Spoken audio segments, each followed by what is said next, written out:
बिस्मिल्लाहिर्रहमानिर्रहीम। चूंटी के नाम पर अल्लाह ने सूरत रख दी। पीछे मैं आपको बहुत सारी सूरतों के नाम याद करा आया हूँ। एक सूरह नहल भी हमने पढ़ी थी। तो अल्लाह तबारक व तआला ने इस सूरत में कुरान करीम की हक्कानियत, मोमिनीन की सिफ़ात, मुख्तलिफ अम्बिया के अहवाल, अल्लाह ताला की तौहीद पर दलाइल, क़यामत की हौलनाकियाँ और हयात बादुल मौत का जिक्र फरमाया। इस सूरत की इब्तदाई आयात में एक बार फिर हज़रत मूसा अलैहिस्सलाम के अहवाल और मोजज़ात का बयान है। आज नंबर 16 से सुलेमान अलैहिस्सलाम का जिक्र है। वो दाऊद अलैहिस्सलाम के वारिस थे, बेटे थे, और इन्हें परिंदों की बोलियां सिखाई गईं। जिन्नात और इंसानों के लश्कर का एक फौजी डिसिप्लिन के साथ इनके पास हाजिर रहते थे। वो जो उनका लश्कर था ना, उसमें इंसान भी थे, जिन भी थे, और उसके अंदर परिंदे भी थे। उनका लश्कर था, वो हमेशा उनके पास रहते थे। हज़रत सुलेमान अलैहिस्सलाम गुजर रहे थे तो एक मकाम से आप गुजरे जहाँ चींटियाँ बड़ी कसरत के साथ थी। तो एक चींटी जो उन चींटियों की सरदार थी, उन चींटियों की बड़ी थी, और मुफस्सिरीन किराम ने यह भी लिखा है कि वो थी भी, एक आंख उसकी कोई नहीं थी, एक टांग उसकी कोई नहीं थी, लेकिन इस हाल में भी वो चींटी जो थी वो चींटियों की क़यादत कर रही थी। तो हज़रत सैयदना सुलेमान अलैहिस्सलाम का लश्कर जब वहाँ से गुजरा तो वो कहने लगी, या अय्युहन नमल उदखुलू मसाकिनकुम, कहने लगी चींटियों अपने बिलों में घुस जाओ। कहीं ऐसा ना हो कि सुलेमान अलैहिस्सलाम का लश्कर बेदहानी में, सुलेमान का लश्कर तवज्जो ना करे और तुम्हें पाँव के नीचे मसल दे। लिहाजा इस तरह करो कि तुम अपने अपने बिलों में घुस जाओ। हजरत सुलेमान अभी 3 मील दूर थे। तमाम मुफस्सिरीन ने लिखा है 3 मील दूर थे। तो वहां से चींटी बोली तो कुरान कहता है कि हजरत सुलेमान उसकी बात सुन के हंस पड़े। फतबस्सम दाहिका, आप उसकी बात सुन के हंस पड़े कि देखो ये चींटी क्या कह रही है। जरा गौर करना बात पर कि हजरत सुलेमान 3 मील दूर फासले पर चींटी की बात भी सुन लेते हैं। मौलवी ने कुरान की आयत पक्की याद कर लिया, ना बशरुम मिसलुकुम, कहता है हुजूर ने कहा मैं तुम्हारी तरह का बशर हूँ, नबी हमारी तरह होते हैं जी। तो वो तो 3 मील दूर चींटी की आवाज़ सुन लेते थे। इसके कान में चींटी रखो भला, इसे कहो कि बता भला क्या कहती है, कुछ बताएगा फिर दौड़ लगा देगा शायद। कान में रखो इसको, कहो बता चींटी क्या कहती। और अगर ये लफ्ज़ ना होते कुरान के कि जब उन्होंने सुना तो हंस पड़े, ये जुमले ना होते तो शायद इसको भी ना मानते। लेकिन हजरत सुलेमान ने सुनी चींटी की बात। और अब अगली बात कहने लगा हूं, बड़े खूबसूरत लफ्ज़ लिखे हैं मुफस्सिरीन ने। फरमाते हैं देखो, एक चींटी ने एक जुमला बोल के, एक चींटी ने एक जुमला बोल के अपने कबीले की खैर खाई की तो रब ने उसका जुमला भी कुरान में बयान फरमा दिया। तो जो सारी जिंदगी लोगों को जुमले बोल बोल के कहे रब रसूल की तरफ आ जाओ, तो अल्लाह क़यामत में उसकी बात को कायम नहीं फरमाएगा। जो भी किसी की खैर खाई करे वो एक जुमला बोल के करे, और हो भी चींटी, तो अगर अल्लाह उसका जिक्र कुरान में बाकी रखता है तो मैं और आप अगर किसी की खैर खाई करेंगे तो इंशाअल्लाह जिक्र बाकी रहेगा। शर्त यह है कि करें खैर खाई, खैर खाई करो किसी की, एक जुमला बोल के भी करो, चींटी भी हो तो अल्लाह कुरान में जिक्र बाकी फरमा देता है। तो अल्लाह तबारक व तआला ने इस बात का जिक्र कुरान मजीद में फरमाया। इस पर कई कुछ लिखा है। इसी तरह से एक बात और लिखी है हमारे मुफस्सिरीन ने कि हजरत सुलेमान एक दिन ना इसी तरह निकले, कहत पड़ गया था, बारिश नहीं होती थी, तो हजरत सुलेमान बाहर मैदान में निकले दुआ करने के लिए, खुश्क साली थी। तो जब आप गए तो एक चींटी अपने पर फैला के दुआ मांग रही थी। तो रब करीम ने फरमाया सुलेमान आप वापस चले जाएं, बारिश आ जाएगी पर आएगी चींटी की दुआ पे। तो हज़रत सुलेमान ने अर्ज़ की मौला मैं भी तो इतना लश्कर लेके आया हूं ना, तो चलो हमें भी दुआ कर लेने दे, तू चींटी की दुआ पे बरसा देना पर दुआ कर लेने दे। फरमाया नहीं आप वापस जाएं, दुआ ना मांगे। या अल्लाह क्यों? फरमाया चींटी का दिल टूट जाएगा, वो तो कहेगी कि ये सुलेमान की लश्कर दुआ पे फिर बारिश आई है। तो आप न करें ताकि उसके दिल में ये बात रहे कि नहीं मेरे रब ने मेरी दुआ पे बारिश फरमाई है। आप जाएं, आज बारिश आएगी पर आएगी चींटी की दुआ पे। तो जो चींटी बारिश की दुआ करे कौम के लिए, अल्लाह अगर उसका जिक्र कायम रखता है तो जो अपनी कौम के लिए हिदायत की दुआ करे। और कभी कभी गर्दन झुका के देखा करो कि दिल में रसूलुल्लाह की उम्मत का दर्द कितना है। अगर कहीं हुजूर की उम्मत का दर्द है तो फिर इंशाअल्लाह जिक्र क़यामत तक बाकी रहेगा। फिर इंशाअल्लाह क़यामत तक आने वाली नस्लें भी आपका जिक्र करेंगी अगर हुजूर की उम्मत का दर्द सीने में मौजूद है। इसी तरह से फिर हजरत सुलेमान के लश्कर में ना एक हुदहुद नामी परिंदा भी था, लश्कर का कारकुन था परिंदा। हुदहुद गायब था तो हजरत सुलेमान कहने लगे किधर गया वो हुदहुद, नजर ना आ जाया सख्त सजा दूंगा। यहां तो कोई अच्छी खबर लाएगा, क्योंकि वो हुदहुद परिंदा जाता था तो खबरें ला के देता था, वरना सजा दूंगा। उतनी देर में हुदहुद भी आ गया। तो ये परिंदे जो कारकुन होते हैं बड़े सियाने होते हैं, कभी बंदा नाराज हो तो सही खबरें ले आते हैं।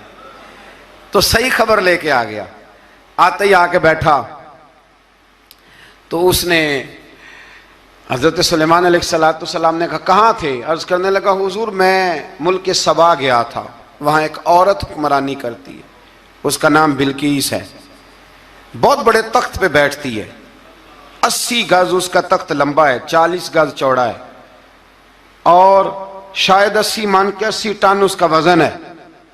तो हुजूर वो सूरज को पूछते हैं। तो हजरत सुलेमान ने फौरन खत लिखा, फरमाया जाके उसे मेरा खत दे दो कि यहाँ तो कलमा पढ़ के हमारी फरमा बरदार बन जाए, वरना तैयार हो जाए। जो अल्लाह के गैर को पूछते हैं हम उनके खिलाफ जंग करेंगे।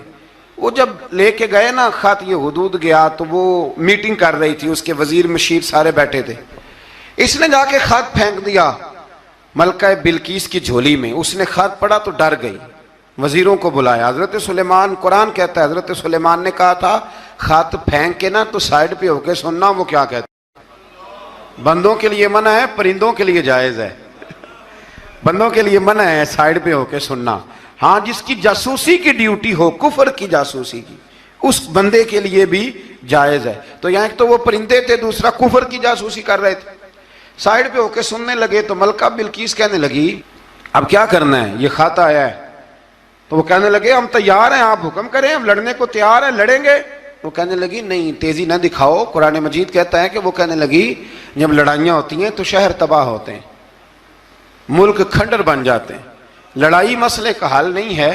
उन्होंने कहा कि मैं नबी हूं, तो एक दफा आजमा लेते हैं कि नबी हैं कि नहीं, माज़अल्लाह आजमा लेते हैं। कहा कैसे? कहने लगी तोहफे तो आए भेजते हैं, अगर माल पर दिल ललचा गया तो फिर नबी नहीं बादशाह है, और अगर माल पर दिल ललचाया ना तो फिर अल्लाह के कामिल बंदे। ये फर्क उसने उस वक्त बयान किया। उसने 500 कनीजें, 500 गुलाम, बड़े शानदार लिबास पहना के, 500 घोड़ा बड़ा तगड़ा, उसके ऊपर माल व असबाब रख के तैयारी करा के हजरत सुलेमान की तरफ भेजा। हुदहुद पहले से खबर लेके आ गया, हुजूर उसने ये प्रोग्राम बनाया है। वो जब आया सारा कुछ तो हजरत सुलेमान देख के जलाल में आ गए, फरमाने लगे उसे जाके कह दो तू मुझे क्या तोहफे भेजेगी, मेरे रब ने मुझे माला माल फरमाया हुआ है, उन्हें माला माल किया मेरे मालिक ने, जा उसे जाके कह तू क्या तोहफे देगी।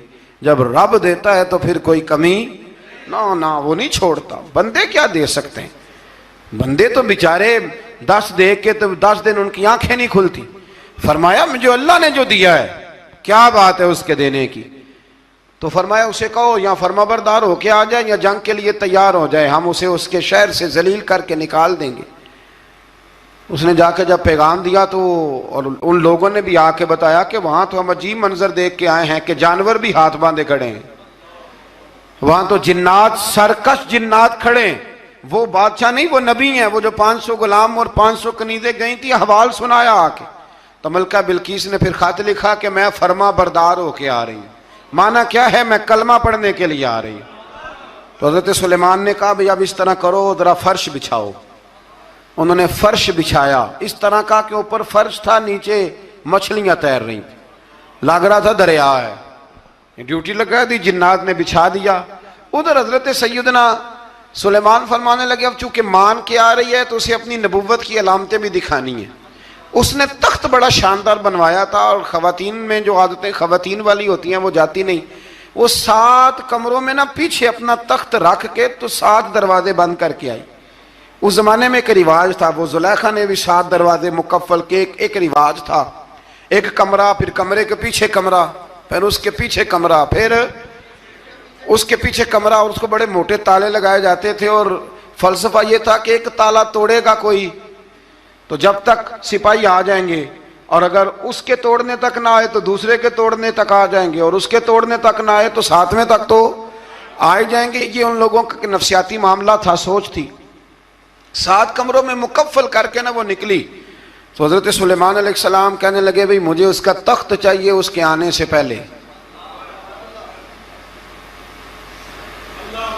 उसके आने से इस वाक़े की क्या जरूरत थी कुरान पाक में? ये क्या हाजत थी? ये तख्त वाली सारी बात कुरान ने क्यों बयान की? पूछें आप अपने दिल से भी और इनकार करने वाले मुनकरीन से भी, इसकी क्या जरूरत थी? वो जो कहते हैं जी वली की करामत की क्या जरूरत है, सीधी सीधी नमाज पढ़ो, रोजा रखो, हज करो, ज़कात दो, तो पूछो इनसे एक सूरत नमल के अंदर इस सारी तफसील की क्या जरूरत थी? खत्म हो गई जब वो कलमा जो पढ़ रही है, तो फिर इस सारे वाक़े को रब क्यों बयान फरमाता है? हजरत सैयदना सुलेमान फरमाने लगे तख्त चाहिए, और चाहिए उसके आने से पहले। काला इफरीतुम मिनल जिन, जिन्नों में से एक बहुत बड़ा जिन बोला, कहने लगा हुजूर आपका ये तख्त बर्खास्त होने से पहले ले आऊंगा। ये जो आप मीटिंग कर रहे हैं ना, या आप फैसले खत्म, कुछ ने लिखा सुबह से शाम तक मीटिंग होती है और उसको आने में पता नहीं कितने दिन लगेंगे, तो मैं ये बर्खास्त होने से पहले। और कुछ ने कह दिया आप शर्त क्यों लगाते हैं कि सुबह से शाम तक होती? उस जिन ने कहा दिया आप 10 मिनट में फारग हो जाएं, आप फारग होंगे तो तख्त आ जाएगा। मुफस्सिरीन ने लिखा है कि जब कुरान कहता है कि उसने कहा कि आपके फारिग होने से पहले, तो इसका मतलब है कि जब आप उठेंगे, ये जगह खाली कर देंगे तो तख्त यहां किवें, हजारों मील का फासला है, आ जाएगा। पर हवाई जहाज पे कार्गो करा के जी, DHL के जरिए कैसे आएगा? वह आएगा तो बस आएगा। तो हजरत सुलेमान की तो बादशाहत थी ना जमाने पे, फरमाने लगे नहीं नहीं तू लेट है, तू लेट है, तू हमें जानता ही नहीं, एट सेट ते पखड़ा कुआर गंदल, असी और भी बूटियां जानने आ, ये तू लेट है, अभी हमारी ताकत इससे ज्यादा है। बड़ी कमाल बात लिखी है लिखने वालों ने। एक मुफस्सिर ने लिखा है कि अभी हजरत सुलेमान ने गुलामों से मंगवाया है, अपनी बात कोई नहीं की, ये हाल है उनके गुलामों का, तो सरदार का आलम क्या होगा? हजरत सुलेमान कहने लगे भी जल्दी जाइए। काल अल्लज़ी इंदहु इल्मुम मिनल किताब अना आती का भी कबल अन यरतद्दा इलैका तरफुक, तो उठा उनमें से वो जिसके पास किताब में से इल्म था, सारी किताब का भी नहीं, इल्मुम मिनल किताब, किताब वो उठे जिनके पास किताब में से इल्म था। तो वो उठ के कहने लगे हुजूर मैं ले आऊंगा, कब? आपके आंख झपकने से नहीं, आंख झपकने से। बंदा था जिन था, जिन की तो बात मानी नहीं उन्होंने, क्या कहा? आंख झपकने से, मैं आंख झपकने से पहले ले आऊंगा। तो हज़रत सुलेमान कहने लगे तू ठीक है चल ला, फिर ला, फिर आंख झपकने से बड़े ही ना, नहीं फिर गुस्सा नहीं आता उन पे, फिर गुस्सा नहीं आता। मेरे शेख कामिल मुर्शद अकमल शेख बहरोबार हुजूर गौसे पाक जिलानी, हजरत गौसे आजम यूं करके शागिर्दों को, मुरीदों को सबक पढ़ा रहे थे, पढ़ाते पढ़ाते हाथ आगे किया, और जब हाथ वापस आया तो भीग गया था सारा। तो शागिर्द कहने लगे हुजूर ये क्या है? फरमाया तुम्हें नहीं समझ आएगी, छोड़ो तुम्हारे वाली बात नहीं, खासा दी गल आमा आगे नहीं मुनासब करनी, रहने दो तुम। कुछ वक्त गुजरा तो कुछ लोग आ गए, अभी क्लास खत्म नहीं हुई थी, कपड़े भीगे हुए हो, वो शागिर्द पहले ही मुंतजिर थे। कहा तुम्हें क्या हुआ? कहने लगे दरिया में जा रहे थे, अचानक हिचकोले आने लगे, तो हमने कोई किसी बेअमल का बाजू तो नहीं ना थामा, हम गौसे आजम के मानने वाले हैं, तो दरिया में कहा या शेख अब्दुल कादिर जिलानी शैय्यन लिल्लाह, अल्लाह के रास्ते में मदद करो। तो कहने लगे बस एक हाथ ही आया है, और यूं कश्ती खींच के बाहर निकाली है। तो अब वो शागिर्द सारे चुप कर गए, कहने लगे जवाब क्यों नहीं देते। उन्होंने कहा तुमने हाथ देखा है पहुंचता हुआ, और हमने हाथ देखा है यहां से जाता हुआ। तुमने पहुंचता हुआ देखा है, तो हमने हजरत बहाउल्लाह नक्शबंद बुखारी, उनकी एक मुरीदनी थी, ऊपर चुबारे पे किसी ने उसकी इज्जत पे हाथ डाला, चुबारे पे ऊपर वाली मंजिल पे। उस मुरीदनी ने अपनी इज्जत बचाने के लिए छलांग लगा दी। जब वो नीचे गिर रही थी तो हजरत बहाउल्लाह नक्शबंद बुखारी पहुंच गए। नीचे कोई ऐसा बंदोबस्त कर दिया, कोई चारपाई बिछा दी, कोई ऐसा जिसपे वो आके आराम से गिरी और बच गई। हजरत साहब की तरफ देख के कहने लगी हुजूर आप कब आए। फरमाने लगे पुत्र जब तू चुबारे से चली थी तब मैं बुखारे से चला था। जब तू चुबारे से चली थी ना तब मैं बुखारे से चला था, और तेरे नीचे आने तक मैं भी पहुंच गया हूं। मैं भी माली दा कम राखी करना, पल कच्चे होण या पक्के, ए पीर मुरीदां दे सिर ते ही रहिंदा है। ए झूठे होण या सच्चे, ये पक्की गुलामी करें या कच्ची करें, पीर की भी मजबूरी होती है, क्या करें। पीर मुरीदां दे सिर ते ही रहिंदा है। ए झूठे होण या सच्चे, क्या किया जा सकता है। देखे ना, नाफरमान बेटे का भी तो जायदाद में हिस्सा होता है ना। नाफरमान भी हो तो जायदाद में हिस्सा, तो चलो बाप नाराज रहेगा तो अल्लाह नाराज रहेगा, बात अलग है, पर जायदाद का हकदार तो है ना, चाहे नाफरमान ही है। पीर मुरीदां दे सिर ते ही रहिंदा है। ए झूठे होण या। फिर वो तख्त आ गया तो हजरत सुलेमान से पूछा ये क्या है। काला हाजा मिन फजल रब्बी। फरमाने लगे कुछ भी नहीं। हजरत सुलेमान कहने लगे ये मेरे रब का फजल है। शायद सब मुफस्सिरीन ने बड़ी बड़ी बातें की हों, पर यहाँ एक काजी सनाउल्लाह पानीपती रहमतुल्लाह अलैह का फिक्रा मैं पढ़ रहा था, बड़ा मजा आ रहा था। काजी साहब फरमाने लगे इस आयत पे, काजी साहब कहते हैं जिन पर निरा फजल था, हाजा मिन फजल रब्बी, निरा फजल। फरमाया उनकी तो इतनी ताकत है कि वो हजारों मील दूर से 80 गज लंबा 80 गज चौड़ा तख्त आंख झपकने से पहले ले आते हैं, और जिनके बारे में अल्लाह फरमाते हैं बश्शिरिल मुमिनीना बिअन्ना लहुम मिनल्लाहि फदलन कबीरा। फरमाया महबूब अपने गुलामों को खुशखबरी दे दें, बाकियों पे निरा फजल था, इन पर तो फजल कबीर है, इन पर तो बड़ा ही फजल है अल्लाह का। तो फरमाया जिन पर फजल कबीर हो, एक नहीं, इस पर मैं बड़े दलाइल दे सकता हूं। करामाते औलिया पर मैं बड़े ही दलाइल दे सकता हूं, बड़े। गौसे आजम रदी अल्लाह तआला अन्हु के पास बादशाह आया तो कहने लगा पीर तब मानूंगा जब सेब खिलाएंगे। सेब का मौसम ही नहीं था। तो हजरत साहब आते ही उसे कहने लगे अब तू मेरी विलायत को सेबों पे तो ना तोल, अब सेब खिलाए तो वली या ना खिलाए तो वली कोई नहीं, ये तू अब मेरी विलायत को सेबों पे तो ना तोल। तो हजरत साहब ने यूं हाथ उठाया तो अल्लाह ने 2 सेब अता फरमाए। तो वहां जुमला है हुजूर गौसे आजम का, फरमाने लगे अगर अल्लाह हजरत मरियम सलामुल्लाह जो बनी इसराइल की वलिया हैं, वली है ना, वो नबी तो नहीं ना, औरत नबी नहीं हो सकती। फरमाया अगर अल्लाह उन्हें बगैर मौसम के फल दे सकता है, मैं तो मोहम्मद अरबी का नौकर हूं। फरमाया अब ना 2 सेब आए थे, तो वो कहने लगा मेरे तो दिल में 1 सेब था ना, तो हुजूर गौसे आजम ने ना 1 सेब मुझे दिया, एक मैंने खाया तो एक गौस पाक खाने लगे। कहते हो मैंने वो मुंह में रखा, जरा तुर्श था, तो मेरे चेहरे का वो रंग देख के ना, असर देख के तलखी महसूस, तो गौसे आजम कहने लगे मेरे वाला खा। तो एक उन्होंने काट के टुकड़ा दिया, कहते खाया तो बड़ा मीठा था। तो मैंने कहा हुजूर आए तो दोनों ही गैब से हैं, तो आपके वाला मीठा है मेरे वाला कड़वा है। तो आप फरमाने लगे आए तो दोनों गैब से थे, पर एक को जरा जालिम के हाथ लग गए हैं ना, उसको तंबीह भी कर दी कि जुल्म से बाज आ जा, तंबीह भी कर दी। पर मैं हाथ जालिम के लगे इसलिए तुर्श हो गया, सियाना बन। एक नहीं 20 दर्जनों, लेकिन पता नहीं क्यों लोग अड़ गए, पता नहीं क्यों कड़ के आ गए करामत औलिया के मामले में। बिल्कुल अभी किसी हदीस में यह नहीं आया कि इस जमाने में वली होंगे तो इस जमाने में वली नहीं होंगे। हुजूर ने फरमाया मेरी उम्मत कभी गुमराही पर जमा नहीं होगी। इकबाल कहते हैं औलिया क्या होते हैं, औलिया क्या हैं, जवासीसुल कुलूब। इकबाल कहता है वली का बहुत बड़ा वली तुमने देखना हो तो उसे देखो जो तेरे दिल का जासूस है। चलो ये मुश्किल बात है, मैं नहीं छेड़ता, लेकिन जो तेरे वो जासूसी करता है, पर करता है तेरे दिल की, वो तेरे दिल का जसूस होता है।